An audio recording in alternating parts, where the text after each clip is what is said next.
Coming to you straight from Fremont, California, this is the Fremont Podcast, dedicated to telling the stories of the past and present of the people and places of the city of Fremont, one conversation at a time.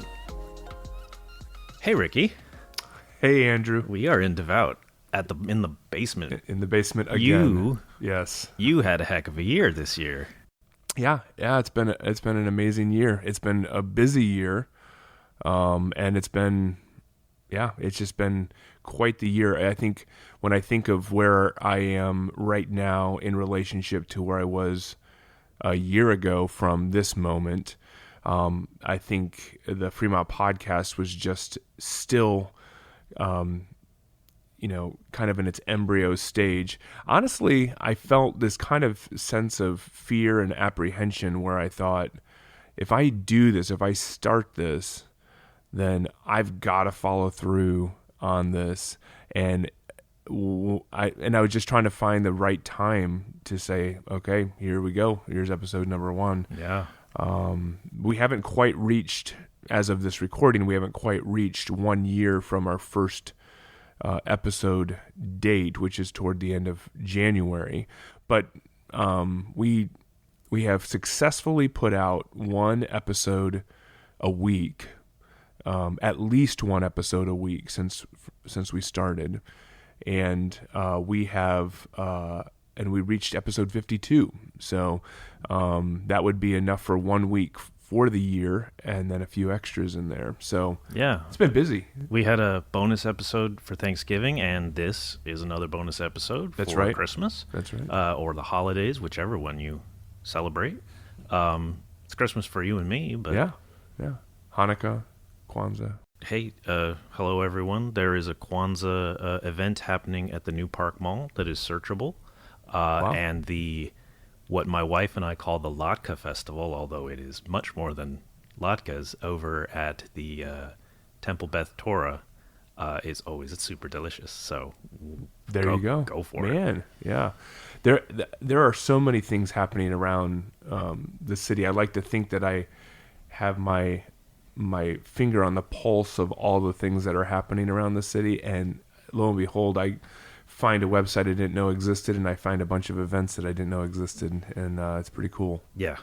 It's pretty cool. So, did you have a busy year? I did. Did you? Yeah. Okay. I got a new job as the editor of this podcast. Yes, you did. Yeah, congratulations on that. Thank you very much. Thank you. I kept writing for the Tri-City Voice. Good. So that was good.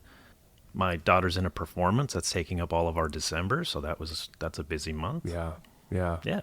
Well, I mean, I think that it's busy probably for almost anybody listening to this podcast right now.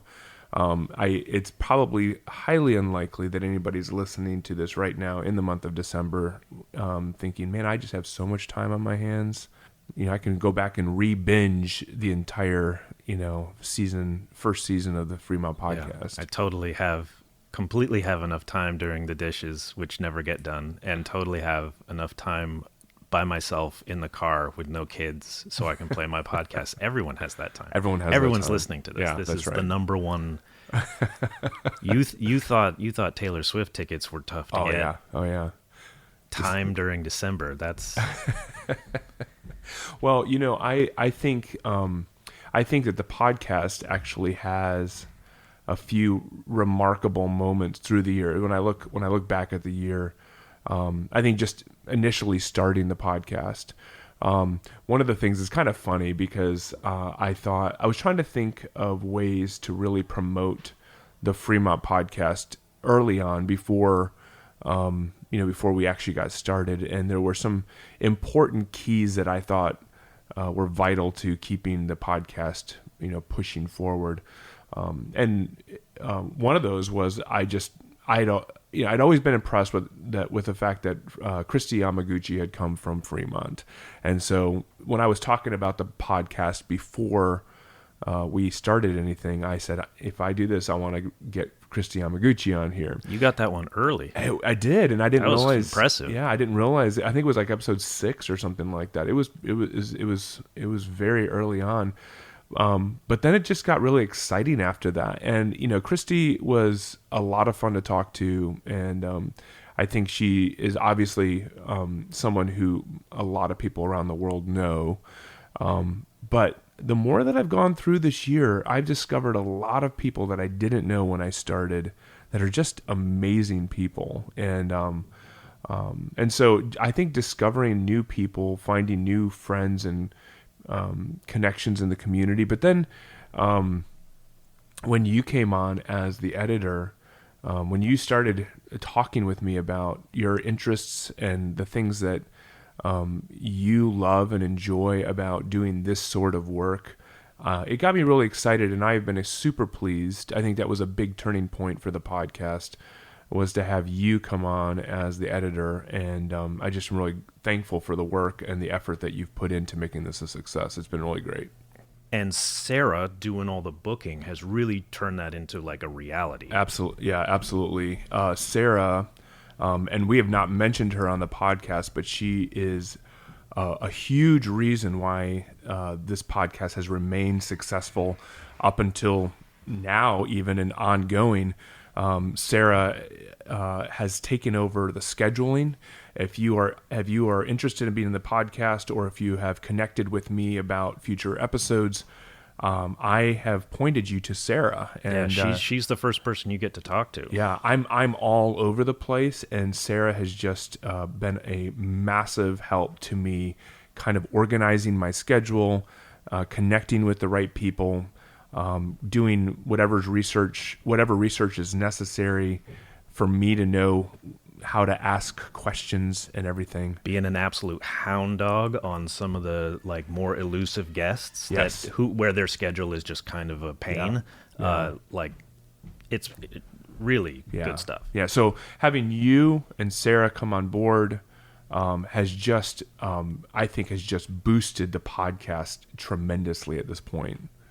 And one thing I'm excited, in addition to you and Sarah, is we have Mark, who we've not talked about yet, and he's actually not given us anything to produce on the podcast. But Mark is actually somebody who we are excited to work with. He is a journalist, and he is eager to talk about his hometown of Fremont.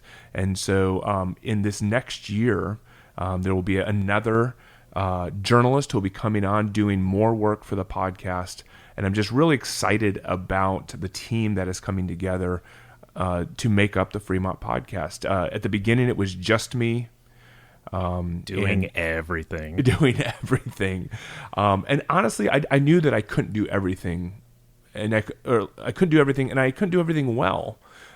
So having the team that I have come around me now, you, Sarah, Mark, and even having people like Gary Williams early on, he is obviously he is the voice that introduces, that captures people's attention, especially people who've never listened to the podcast before. He is the one to grab their attention because he is a remarkable man. He has a remarkable voice, and that's what he does for a living. But having him not only agree to open the podcast for us and close it out, but just the encouragement that he has offered throughout the year has just been phenomenal. Yeah, literally the only professional on the team.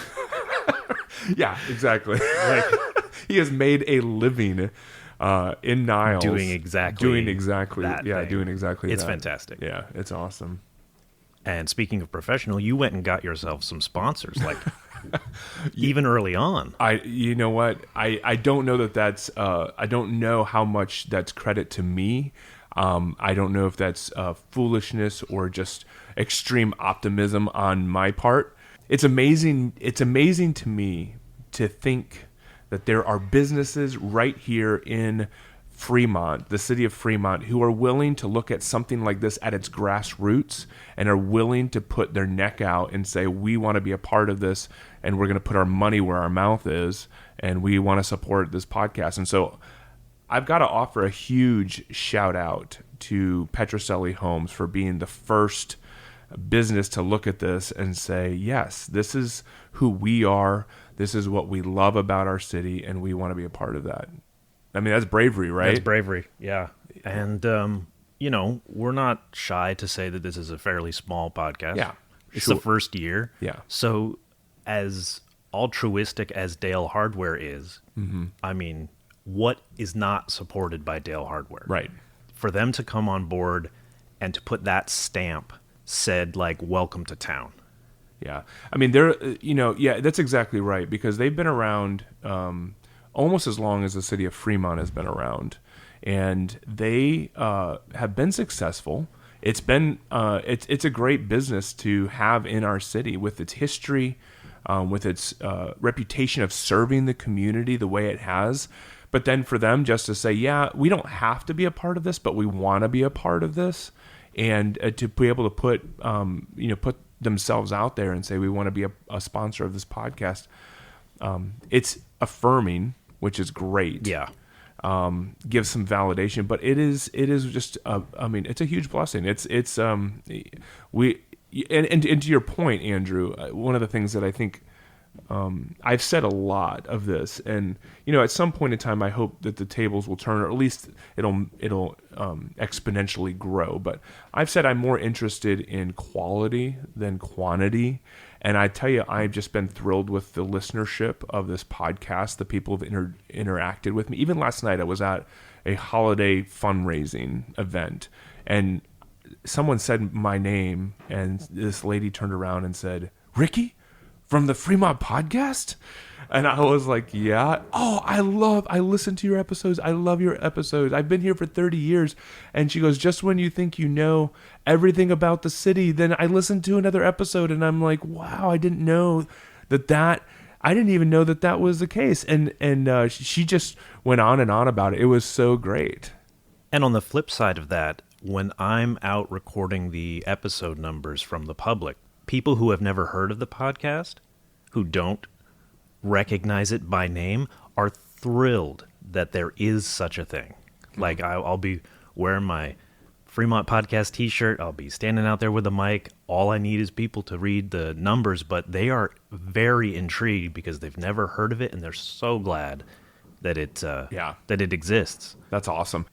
Oh, hey, you mentioned that you were at a charity thing. What was that? You never told me. Yeah, so there was a it was a fundraiser, but it was for toys for kids. It was gathering toys for kids, and it was just an event that that had taken place over at the Fremont Flowers, and so it was just a bunch of the city officials came together. The Chamber of Commerce was there, and they just were gathering toys for Abode, which is a nonprofit here in the city. So they work with the homeless. Right. Yeah. Exactly. Yeah. So they were gathering a lot of toys, and resources to be able to help the homeless in our city. So that's where I was at last night. It was kind of cool. I got to meet a lot of different people that were there, and people that there were people I've interviewed. I went from Gary Dorigi from the Mission San Jose, to Amy from Banter Books. She was there. And then there was just a number of people, the Chamber of Commerce members that I interviewed, Cindy Bonnier and Matt, who does their political stuff. But so that was kind of cool. And but there's another event too that I'm part of right now. That's it's coming up on December 23rd. It's like a ugly Christmas sweater party over at the club, the Fremont Clubhouse is what it's called. This was something that I mentioned in an earlier podcast episode, but I haven't really dialed this in yet. But I had an Instagram follower reach out to me and say, there's nothing to do in the city. There's nothing to do in Fremont in the evenings. And we used to have the Clover Leaf bowling alley and stuff. And so there's a few things that I've thought of that I found that are probably uncommon, but there's things that are developing. I love what's happened over at Jack's Brewing Company.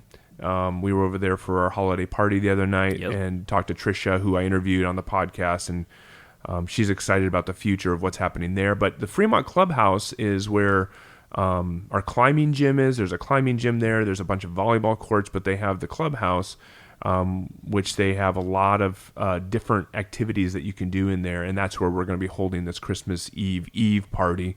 That's on the 23rd? The 23rd, December 23rd, and I'll be there, be a part of that. And that's down on Auto Mall? Yeah, Auto Mall and not Grimmer, but it's kind of between Grimmer and Fremont Boulevard. Kind of near the REI? Yes, across the street from REI, across Fremont Boulevard from REI.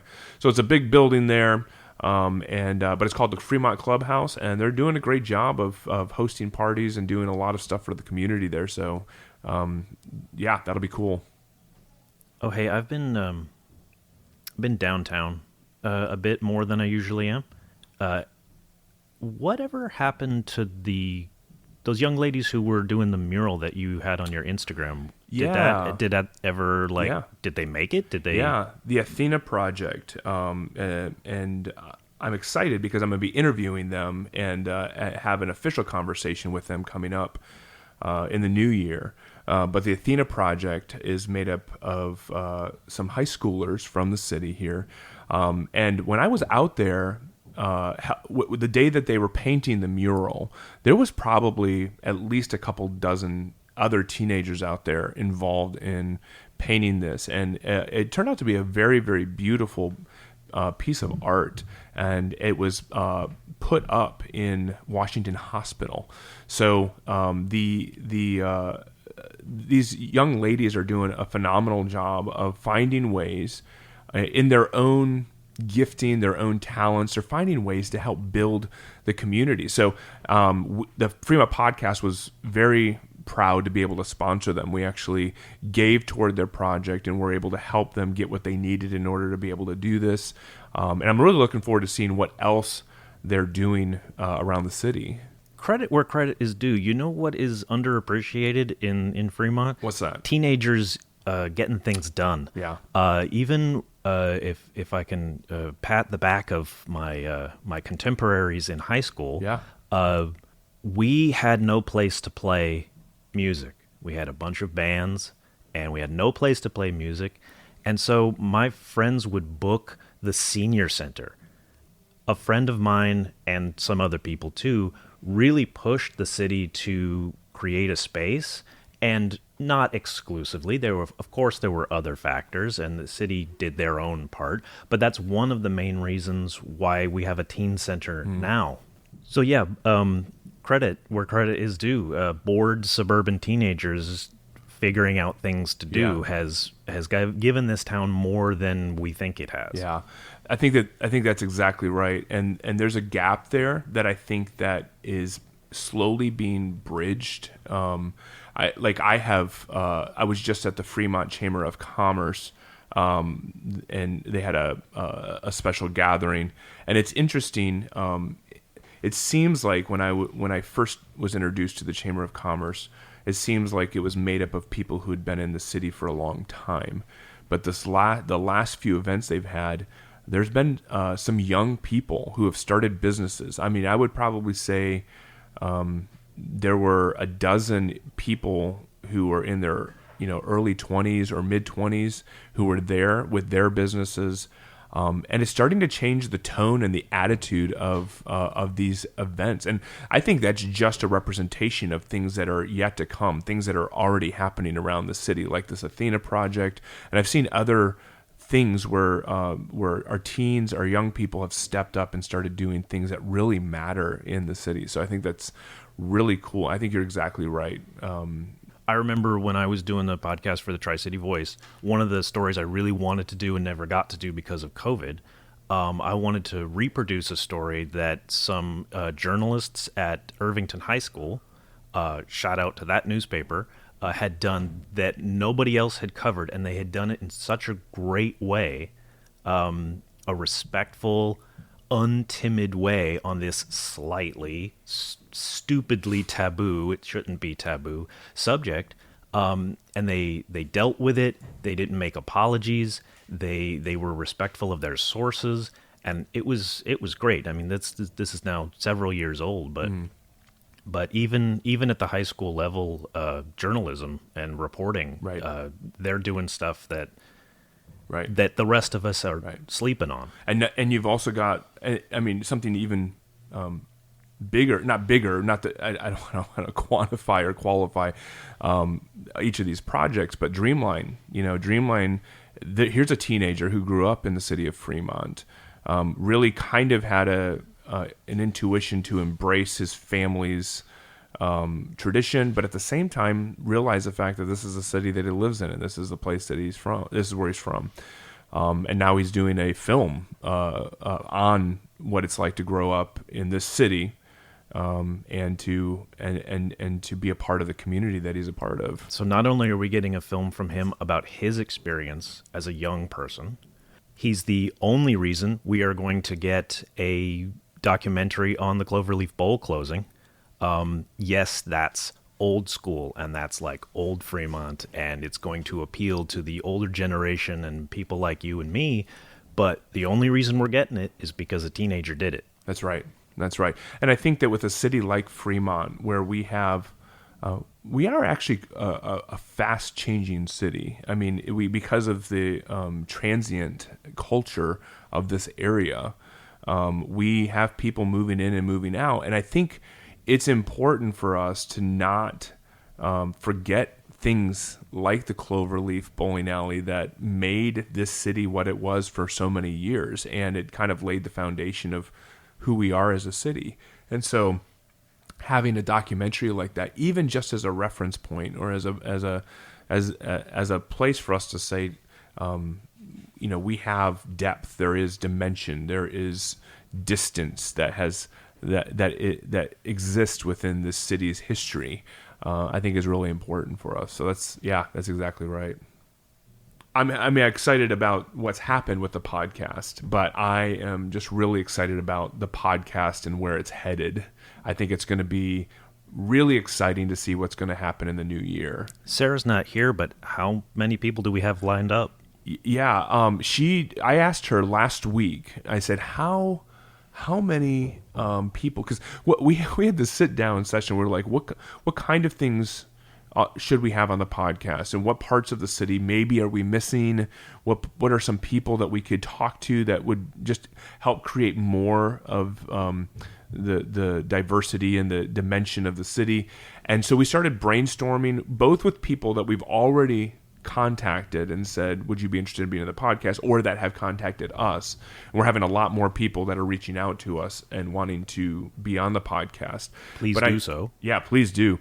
You can go to thefremontpodcast.com and fill out a form there, or just reach out to us on social media. But I was talking to Sarah, and she said that we had 40 plus, potentially, I think over 45 people in a list that we had created of people who had already talked to us, or people we've already talked to, or people who were interested in being on the podcast. I mean, that's almost a full... That's almost a full year. That's a full year. Yeah, that's almost a full year. Yeah. Yeah. So I'm super excited about what's coming up, because we have, and we already have a number of conversations already recorded that we're gonna put out in the new year. So I mean, that's a lot. It is funny to me too. I've heard a couple people say this. This is not a slight to them if you're listening to it. I've had a couple people ask me, so have you run out of conversations? Have you run out of interviews? And I'm just like, I almost think, I mean, at this point it looks endless. I don't see the end in sight, because the more people, you said it actually when we were talking a few weeks ago. Oh yeah. Yeah. If you just take the census numbers, for the population of Fremont, that's how many episodes we've got. Because that's the point. I was kind of joking, but it's kind of, we can. Yeah, that's the point. I mean, there's so many stories out there of people that are just so neat, they just need to be told, And so, so we've got a lot in store ahead, and we are really excited about what next year looks like. But for this year, just like you, listening, whether you're wrapping presents right now, or whether you're trying to do some last minute finances, or just driving around shopping, just like you, we need a little bit of a break as well. We're going to take a break from posting podcast episodes, from now to the end of the year, but we're still going to be recording episodes, because we are excited about hitting next year running. Like, we want next year to be a great year. So this is actually the final episode of 2022. It's exciting to say goodbye, but it's also kind of it's not sad. It's not sad. There's no, like, I'm excited the fact that we had a good year, and I'm excited about what's coming. Yeah. It was a really great year. Yeah. So anyway, we're looking forward to next year. So this episode is going to be the final episode of 2022. And what I would suggest is I've had several people tell me this, actually. They've said, I have to catch up. I kind of got behind on some of the episodes, and I just need to catch up. Well, if you can find the time, don't take time from other people or other things or from yourself. But if you can find the time, and you need to listen to other episodes that you have not listened to yet, then this is your time to do that. But hopefully on January 6th, we'll be out with a new season of episodes, and we'll be having more conversations with people in our city. Yeah. Until then, happy holidays to everybody. Yeah. Happy holidays. Thanks for listening. Thanks for making this podcast a reality. All of you listeners out there are why we do this. And so we're just thankful for you, and I hope you have a great holiday season. This episode was hosted and produced by Ricky B. I'm Gary Williams. Andrew Cavett is the editor. Music is provided through soundstripe.com. You can find links to our social media and other content at thefremontpodcast.com. Be sure to subscribe wherever it is that you listen so you don't miss an episode. And if you're so inclined, leave a kind review so that others can find the podcast.